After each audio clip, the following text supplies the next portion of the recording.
My 23 female partner, 31 male, passed away, and now his parents hate me. My partner passed away due to an accidental overdose a little over a month ago. The day it happened, I left to get coffee, and when I came back myself and the paramedics that arrived a few minutes later did everything we could, but it was too late. This has been the hardest time of my life, and there's been many days where I haven't even wanted to be alive myself anymore. He was the best person I've ever known. We were in a serious committed relationship for just under a year. He had just cleared out half of his condo for me to start moving in the night before he died. Additional info: I've never used drugs. I wasn't close with his parents. We'd only met a few times. My partner had a complicated relationship with them. After he passed, I really felt like I needed a relationship with them. I expressed to them many times that I was there for him and I wanted them to be there for me. My partner had an ex. They were together for a couple of years. She was horrible to him. He hated her and she was blocked on everything. His parents knew all of this. When I gave the parents the keys to the condo, they said I could keep my key for now and be there as much as I'd like to, and also said I could speak at the celebration of life if I'd like to, and I should be the first speaker. I agreed and said I would love to.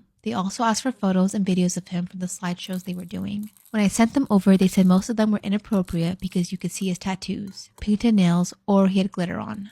That's who he was. My partner didn't care about gender norms. He loved expressing himself through his appearance. Let it go. One day, we were going through all of the mail at the condo. As we were leaving, I said I want to be a part of the cleaning and said that he would want me there. Then I said I would also like some of his clothes, a couple of pieces of art, and his Xbox. Neither of them responded, and I thought they were maybe feeling emotional, so I let it go. Before the celebration of life, his mom wanted to go shopping with me because she didn't approve of how I typically dress. While there, she looks at me and says, "I've decided you're not speaking anymore at the celebration of life." I was stunned and hurt, but I figured they're going through so much. I let it go. I've been sharing photos of him on my social media because I love and miss him. His mom texted me saying she keeps seeing all of my posts on his phone and it was hard for her because I wasn't posting appropriate things. She asked that I stop sharing things where he had makeup on, could see his nails, or things that contained anyone holding a drink or a vape. While this upset me, I again let it go and slowed down on the posting. At the celebration of life, I saw that his parents saved a spot for the ex up front, but not for me. Then the first speaker comes up, which again is when I was supposed to speak, and she introduces herself as his ex's sister. This felt like a huge slap in the face, but I let it go. When saying bye to his parents, his mom said I could take whatever from the condo. A couple of days later, I went there and cleaned out all of my belongings. I took some clothes, 2 chains, a coffee cup, a notebook, the Xbox, and 2 pieces of art. Yesterday, I got a text from his parents asking where his vacuum was. I responded saying it had been at my place since before he died and I'd bring it over. When I arrived, I saw that they had already cleaned half of it out. I was of course upset but didn't say anything. His dad then says I can take anything I'd like to. I told him I did take some clothes and a few other things already, so I'm not sure what else I would like. I left soon after due to my hurt feelings. This morning, I woke up to multiple texts from his mom saying the Xbox wasn't there and I need to be honest with them. I called her to explain, and when she answered, she said I've broken their trust. I've stolen from them and their son. This is the wrong way to end a relationship with them, and I need to tell her everything that I've poached. I listed all of the things I had and apologized for not texting her the day I took them, as well as not giving her the explicit list when I was there yesterday. She then demanded the key back from me, and when I asked why, she said that they were wrong for trusting me. I tried to explain that they did tell me I could take whatever I wanted, and I'm sorry if I misunderstood. I'd be happy to bring back anything they would like, but she kept interrupting me. I attempted to say I haven't been feeling respected by them or welcomed. She interrupted me again and got even more upset, saying that's not an excuse for what I did. After a few more attempts, I came to the conclusion that there was no chance I'd be able to speak my feelings and agreed to drop the key off under the mat. I can't even imagine how hard this has been on them. No parent should ever have to go through this, which is why through all of this, I've kept my feelings to myself and tried to not take up any space. But I also lost the love of my life and my best friend. How do I navigate this situation? Do I continue to try to have a relationship with them, or do I give up? I didn't break up with my boyfriend who cheated on me, and it was the best decision I ever made. And here's why: if you get cheated on, you should not break up.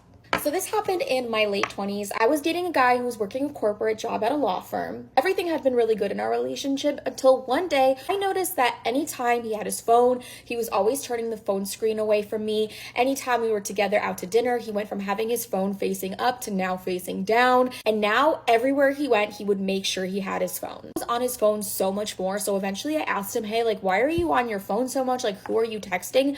And he told me that it was his work group chat and that he just wanted to be more involved in work stuff. So I bought his excuse, but it was just eating me up inside. So one day, while he was in the shower, this was in the afternoon, he left his phone actually on his nightstand in his apartment. So he's in the shower, I'm looking at his phone, and I'm like, Curiosity got the best of me. I picked up his phone and I looked and I saw that it was not a group chat. He was talking to a female coworker and they were exchanging selfies, interesting photos that coworkers wouldn't be sharing with each other, saying things like, oh, I miss you. I wish I could be with you right now. And obviously I was heartbroken and I wanted to go off. I wanted to break up with him so badly right then and there, but I didn't. I ended up getting my phone. I ended up leaving and I texted him and I said, hey, I'm gonna go grab us a sandwich and a coffee. I'll be back in 15-20 minutes. And then I proceeded to block his number, block his email, and never ever contact him ever again. To this day, this man might think that we are still together because I never broke up with him. I just simply disappeared. So maybe he's still at home waiting for that sandwich and that coffee that will probably never come. Well, at least not from me. So if a man ever cheats on you or does you wrong, don't break up with him. Just simply disappear. Don't even give him the satisfaction of knowing that he hurt you. 6 weeks ago, my now ex-boyfriend broke up with me over a FaceTime call after he went to the club and I didn't hear from him for 4 days following that. How can you go away for a week and a half and change your entire life plan? I don't know. I tried like 35 minutes. We were on FaceTime. He said he had a plane ticket for today and then he just didn't go. So we're in the same major, we're in the same degree program, started studying together, and then we started talking all the time. We just became like really good friends and really close, and we were talking every single day, like paragraphs on paragraphs on paragraphs, like FaceTiming all the time, calling all the time. He asked me to be his girlfriend after about like maybe 4 or 5 months of friendship. I think we went on only 2 dates before he asked me to be his girlfriend, and I thought that was kind of weird. Like, have you ever heard of like positive affirmations when you're like, oh, I am a millionaire, I am beautiful, I am successful, I have everything in my life, like, you know those ones? So he would kind of talk like that a lot of the time. He would talk a lot about the future, about things that he wanted. Like, we would go for dinner and he would have like this new bright idea that he's on about. He would be like, yeah, so I've decided that I'm going to go to Boston and I think I'm going to work for one of these big companies, and then I'm just gonna play for this team in Boston. And then like the next day we would meet up and he would be like, yeah, so I've decided that I'm actually going to be moving to Flagstaff, Arizona, and I'm actually going to be playing for this team, and I think I'm going to maybe start my own TV network. He had like a clothing brand, he had like this podcast, he had all these little tiny businesses and side ventures that he was doing. Like, he was a creative and he had a lot of ideas and he had a lot of inspiration and motivation, and I really, really liked that about him. But it just seemed like he couldn't just focus on like one thing. I had to actually start writing them down because I was finding it very difficult to get to know him throughout this relationship, because he was just always constantly changing everything that he wanted and everything that he liked. Says he's not the type of person that can be only focused on sports. Says he wants to be a professional sports player. Says when he graduates, he wants to see the world. Says long distance bothers him. Says once he graduates, he wants to sit down and work. Says if he books things in advance, he gets overwhelmed. Says booking Airbnbs gives him peace of mind. Says he's dreading his life with traveling back and forth and back and forth. Wants to spend more time together. Wants to move to Boston for 5 years. Says business isn't his passion. Got awarded an entrepreneurship co-op bursary from our school to start his own business. And it goes on. He had always told me that when we graduate, he was going to stay where we are living right now in this city. At dinner, we were eating like burgers, casual burgers. In the middle of this restaurant, he just drops like, yeah, so when I move away, I'm thinking either Boston, Eastern Canada, or Western Canada on this random small island. I think that would probably be great for me, and maybe I could start my own radio show too. This guy's in the NCAA at our school, so when he's talking about moving here and there, he's talking about like getting drafted, just like assuming that he would get drafted. It is now the end of June. It's the last time that we're ever going to hang out before he goes away for his national championships and then comes back in a week. He comes over to my house and I sit him down and I tell him, so it really alarmed me at dinner that you said you're going to move all these places and stuff. It's scary because we're dating and I don't date for nothing. He assured me that when he's talking about his future, he wants me to be a part of it. And he's been so ignorant, and he didn't even realize that he was scaring me, and he didn't realize how that must have made me feel. And he's like, oh, it must just be ignorance because I haven't been in a relationship for 5 years. When I talk about my future, I 100% want you to be in it. Like, I'm picturing us together, like we're a team. And he made me feel really comfortable, and it was just everything was normal and fine. Kissed goodbye and said see you in a week. Texted every day up to his national championships. He texted me the next day following his competition and he told me he didn't do very well. He told me he was upset. I asked to see his Airbnb. He said that he was just on the way out and they just left, and he sent me this video driving in the passenger seat of his best friend's car. That was the last time that I heard from him for 4 days. We talk every day, all day. For him to send me a video of him in a moving car and then not talk to me for 4 days and not post on social media. To make matters worse, I googled like car accidents in that area, and there was a car accident with his best friend's exact make and model of car. I called 2 hospitals. I was having panic attacks. After 4 days, I messaged his best friend on Instagram and I sent him this message.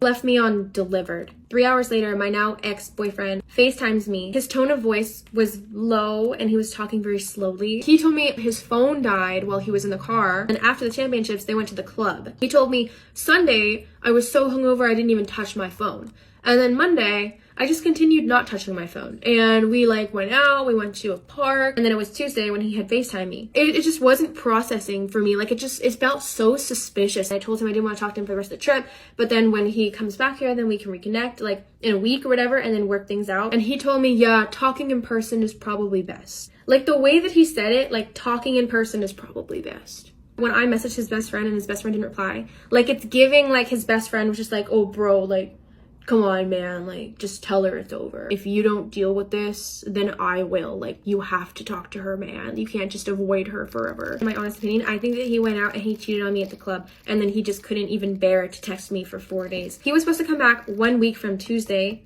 on the following Tuesday. I told him, you can text me Monday to keep me updated about your flight. It was so hard to not talk to him because I missed him so much and all I wanted to do was talk to him. But I folded and I talked to him 6 days after, like a day early, and then he just didn't even open it. He still just didn't even open my message. He FaceTimed me the day that he was supposed to fly back, like the afternoon that he was supposed to fly back. He told me like, yeah, so funny enough, my friend actually has my passport. He sent me a photo of my passport, but he works every day this week, so I won't be able to go up there until the weekend. So I'm actually just gonna stay for another week and I'm gonna go make a weekend trip out of it. And I was just like, we agreed that you would come back Tuesday. It's been weeks. I haven't seen you for weeks and it's just been nonstop drama and you are not talking to me. This is so out of character for you. I feel like I don't even know you. I don't understand what's going on. I'm not hearing from you. You're not answering me. He told me, well, honestly, we should probably just break up now then.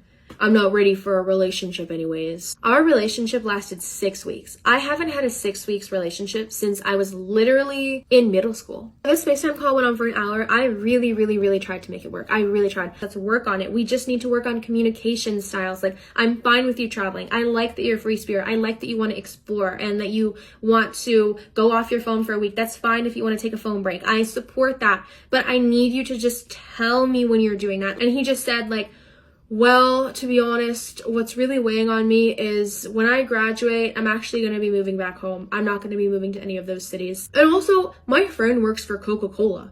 And he said that if I move back home, then I can probably get their marketing job. So I think I'm just going to be like the marketing executive of Coca-Cola. It's never going to happen, buddy. You're stuck in retail. You can't just move up like that. And you also have no experience. And what? God forbid he gets an interview and they ask him like, so how can we fix our marketing? He knows absolutely nothing about nothing. How are you going to present a marketing strategy about a company that you have no fucking idea about at all? And he's just like, la-di-da, has no idea. He's like, yep, I'm just going to be working there soon enough. Like, you have no plan, you have no idea of what it takes to work there, you don't know what knowledge you need, you just assume with your degree that you can get any marketing job. Like, that's a huge company. All this motion, all this stuff that you're doing, all the stuff you want to do, all these careers, all these goals. So what, it just goes all down the drain? Because you think that you're going to become the marketing executive of Coca-Cola with a 2.2 GPA and a communications degree. What happened? What happened on this trip? And my questions were never answered. He had no answers. He was like, it's not a commitment thing. Like, you're the only girl I want to be with. You're my dream girl. But for some reason, I just can't treat you right. And I don't know why I can't treat you right, but I just can't treat you right. So I guess I figure I just am not ready for a relationship because I just can't treat you right and I can't make those sacrifices for you. I'm decided to talk about this now because now I'm past the point of sadness. I'm past the point of missing him. But every single day for the last 6 weeks since we broke up, I have asked myself, Why? We were literally best friends, talking every day, making all these plans together. I thought we had the same mindset. I thought we were going in the same directions. It was so bizarre. He has been gone all summer. It is now August 18th. I'm definitely not going to talk to him. I want nothing to do with him. I hate him. That's off the table. I'm not asking him. I'm not contacting him. But I just need to know why. It's been 6 weeks and I can't stop thinking about it. I think about it all day, every day. It's been 6 weeks. I can't live like this anymore. I'm 5 months pregnant inside of Walmart at the self-checkout line as a customer, not an employee. I'm ringing up all of my items and I finally get to the end and somebody taps on my shoulder after I paid and I turn around. They say, "Can you come with me, please?" So of course I proceed to gather all of my stuff and put it in the buggy and they're just like, "No, don't worry about it. Just come with us." Now I feel like I'm doing a walk of shame because I don't think I've done anything wrong, but everybody's looking at me as I'm escorted to their office. So I finally get into their office and I say, "What is this about?" And they're just like, "You didn't ring up all of your items." And I'm like, "What didn't I ring up?" As soon as I asked this question, there was a knock on the door and a policeman walks in. Now at this point, as you can imagine, I'm hysterical. The officer says, "Ma'am, do you know what you've been called in here for?" And I said, "No, they told me I didn't scan everything, but you walked in as soon as they were about to tell me what I didn't scan." I'm literally going toe to toe with this officer because I'm certain that I've scanned everything that was in my buggy. But apparently the only thing that was not scanned was the fucking prenatals. So I say, "Officer, look, I'm visibly pregnant. I'm 5 months pregnant. I actually came in here for prenatals. I didn't scan them and obviously had no idea of it. Can I just pay for them now?" They tell me no and that they want to do a police report. So at 5 months, you can already imagine my hormones were raging. So I just went the fuck off. It's not even my job to make sure everything scans. You got people around here just staring at me. Why couldn't you outscan it? Open up some registers. Like, I'm just going ham. I told the officer, out of the 25 items that I scanned, they watched me not scan the prenatals and wait until I was all the way done to pull me into the office. Like, you could have said something then. I started pulling everything out my ass. I know the corporate manager at Walmart. I can get all y'all jobs. Fuck this. I'm a veteran. How you gonna detain a 5-month pregnant veteran for something that y'all could have avoided? So the officer's like, "Look, I can tell you're upset. It is an honest mistake. This is what we're gonna do." I got banned for a month and I still couldn't leave with my prenatals. And just like anybody do when they leave the facility, they're just like, "I'm never coming back here. I'm telling everybody about it." They don't care. So I was politely escorted out of Walmart. And even though they only gave me a 30-day penalty or whatever, I took 60 days. Like, bruh, these jobs in these self-checkout lines, I understand that it's a little bit more convenient. It cuts down on the manpower work. But if you're going to be doing stuff like this for people who are not trained to do your job, then y'all need to get some people on them register.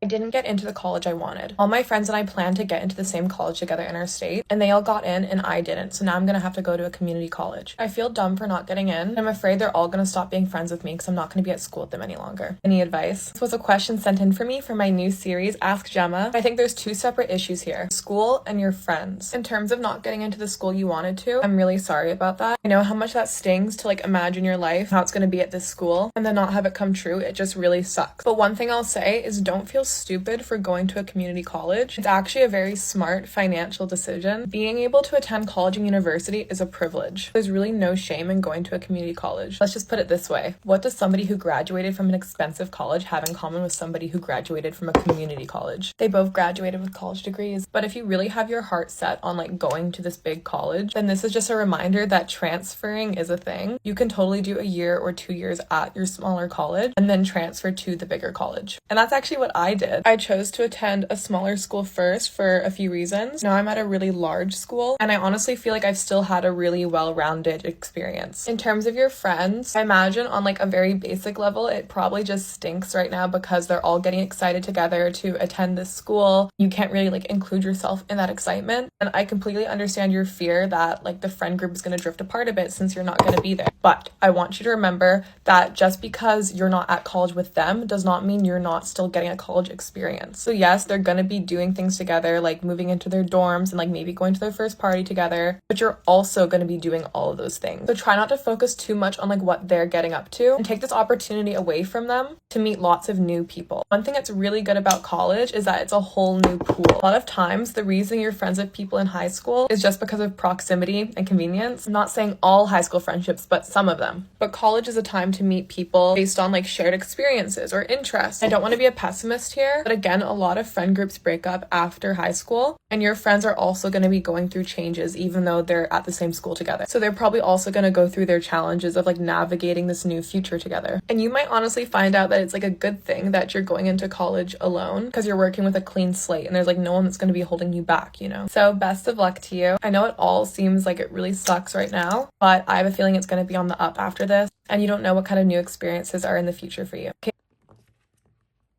Am I wrong for telling my husband that any money I earned prior to marriage is my money? I'm currently a full-time mom to 2 kids. Prior to having kids, I had a successful career and saved a significant amount of my earnings to provide me flexibility in the future in case I wanted to take some time off to raise my kids. Before we got married, my husband and I agreed to a prenup which listed our individual assets and liabilities because I had some savings whereas he did not. As a kid of immigrant parents who both had to work full-time to provide me a middle-class upbringing, I worked hard to save what I could to give back to them and to be able to be more present for my future children. From time to time, my husband and I argue about spending patterns because we have a difference in opinion about money. He calls me cheap and I think I'm being thrifty. Example, reusing clean paper towels after drying, eating and freezing leftovers over several days to minimize waste, not wasting so much electricity on air conditioning, cutting or opening up a toothpaste roll or shampoo bottle to get the last bit out, donating and recycling instead of throwing things out in the garbage, etc. By the way, I don't force him to do any of these specific things and it's just stuff I grew up doing. I do give him a lot of credit for understanding and changing his spending patterns, which I believe more accurately reflects our current financial positions versus what he was used to growing up in an upper-class family. We have a single joint account to pay for things like utilities, certain household expenses, and some expenses related to our kids. We also have separate bank and investment accounts. I pay for our house, which is jointly owned, including property taxes and repairs, our car, a majority of the expenses relating to our kids, and more out of my separate accounts. However, he believes that I'm an asshole when we talk about budgeting and spending, and I mention the joint expense, which I pay from my account or with my money. I believe that given that I earned almost all of my money before we were married, this designation is appropriate, but he thinks that everything should be considered our money and is only my money in the event of a divorce. To add salt to the wound, my mother-in-law often makes side digs to me about why my husband can't spend money on X, Y, and Z. I am especially annoyed when I see her eyes roll since I don't think how we manage our household is any of her business. So, am I the asshole for calling my money I earned before we got married my money? I regret getting a double mastectomy because I was brainwashed into believing that I wanted to be a man. When I was 15, my parents finally let me have access to Instagram and social media. It was like a whole new world for me. This is when I discovered the world of transitioning kids. To me, it was strange because I only ever thought of myself as a girl, and there was no way I wanted to be a boy. But after 2 years of consuming social media, comparing myself to other girls, their bodies, came to the conclusion that I must want to be a guy. When I started telling my parents about it, they totally freaked out. So they sent me to this really renowned psychiatrist. This psychiatrist was supposed to help me feel like everything was okay, and that I'm in the body that I should be in. But things took a really dark turn. I was depressed, anxious, so the psychiatrist would ask me questions about why I wanted to be a guy. And in answering all of these questions, I realized that I did. But sometimes I would say, but I'm not sure. And then he would say, why aren't you sure? And after months and months of this, I finally came to the absolute conclusion that I did want to be a guy. That's when he suggested a mastectomy, and that most people who want to transition always get a mastectomy. And he referred me over to a plastic surgeon. After months of treatment with the psychiatrist, he fully convinced me that I did want to be a guy. And he did the most awful thing. He handed me the number to a plastic surgeon who would do it. Put that number in my pocket, and I decided that I would wait until I was 20. This way I could work as much as I could to save money. And I did. I worked 3 jobs and I put away as much as I could in the bank. My parents begged me every single day with tears in their eyes not to do this. They were even willing to commit me. In one of my sessions with the psychiatrist, he even mentioned that my parents might be narcissists for not wanting me to do this and not wanting me to be fully happy. And even when he said that, I did not agree. Finally, I turned 20 and I have the money. I call the plastic surgeon and I say, hey, this is what I want to do. I go into his office. A week later, I am getting operated on. Thankfully, my parents were still there to support me, but they were devastated. After the surgery, I look down and I see nothing. completely flat chest. I was devastated. Realized in that moment I made a mistake. And I woke up and looked down, only to see that my boobulas were gone. I was devastated. In that moment, I realized this was a huge mistake. I can't believe I did this. I can't believe I let a psychiatrist convince me that this was the right thing for me to do as a teenager, that I waited 3 years to do this. When my parents saw my reaction, they were even more devastated than they were before because they didn't want me to do it. From my hospital bed, I called my psychiatrist. I told him that he brainwashed me into doing this and that he brainwashed me. He hung up the phone and ghosted me.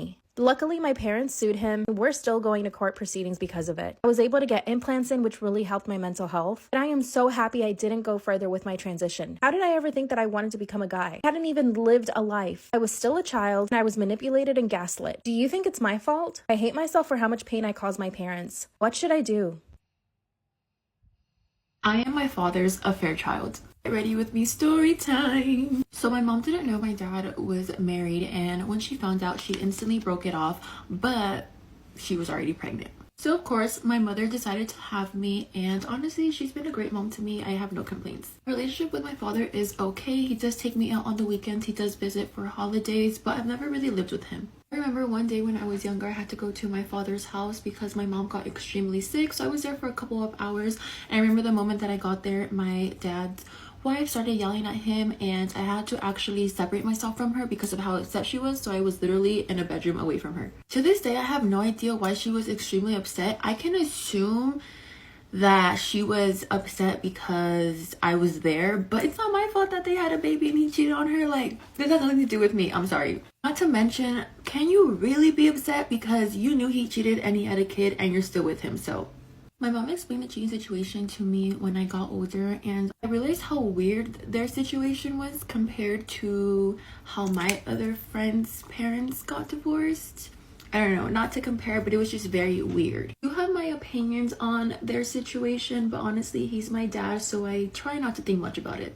I know my dad's wife hates him and is the reason why I can't see my dad anymore.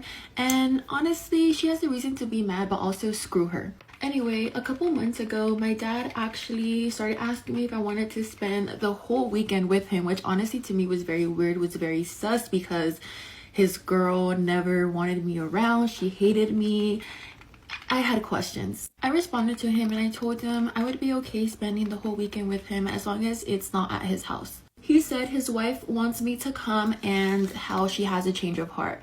And I immediately said no. It was very sus to me. It was very weird. I knew there was something going on at this point. So that weekend passed by, and then the following weekend came up and me and my dad had plans to go eat lunch. The weird thing is his wife actually wanted to tag along, which is again weird because she never used to. So what changed? She ended up coming to this lunch with my father and I, and honestly I wasn't really a fan of her being there, but I was also just trying to keep my calm, just trying to be nice. I didn't need to be nice, but I chose to be nice, okay? There at least has to be one mature one here. At the lunch, she basically told me how important I am to my father, especially now because they can't have kids, and how she wants to make it up to me. She asked if she can be my stepmom, and I was like, you want me to let you be my stepmom after everything you put me through? Absolutely not. It made me really upset, and honestly, I have the right to be upset. My whole life, she made it extremely difficult to see my father, and now you want to be nice? Now you want to be nice because you recently found out that you can't have kids? Wow. I'm not gonna lie, I might have let my emotions get in the way a tad bit, and I might have been a little bit of an ass to her, but I feel like she deserved it. Why, you might ask? I basically told her not being able to have kids is her karma because of how awful she treated me growing up, and I also ended up telling her that she was going to be nothing to me other than my father's wife. Lunch was over, and later on she ended up crying to my father, and my dad ended up telling me that I had to go and apologize to her because what I said was very evil and cruel, which I mean, I understand, but can you blame me? Anyway, that night was over with. I ended up going back to my mom's house, and one thing about me is I cannot hide my facial expressions. I cannot hide my emotions, so my mother knew something was wrong. I ended up telling my mother everything, and she basically told me that my dad's wife put me in an unfair situation. My mother also mentioned to me that I should probably avoid her and stop talking to her, just give her some time, give her some space, and honestly, I agree with her. I am aware that my dad's wife is going through a lot, and she is dealing with infertility. And honestly, she probably isn't over things, which is why she blew up, which is understandable. But also too, it's just like, why does she have to disregard my feelings because now she went through something? Like, I don't know, but to me it's just very sad and upsetting how the only reason she decided to apologize is because she found out that she wasn't able to have kids. And maybe I wasn't for it, but I feel like she kind of deserved it. I don't know, you let me know. How would you have reacted?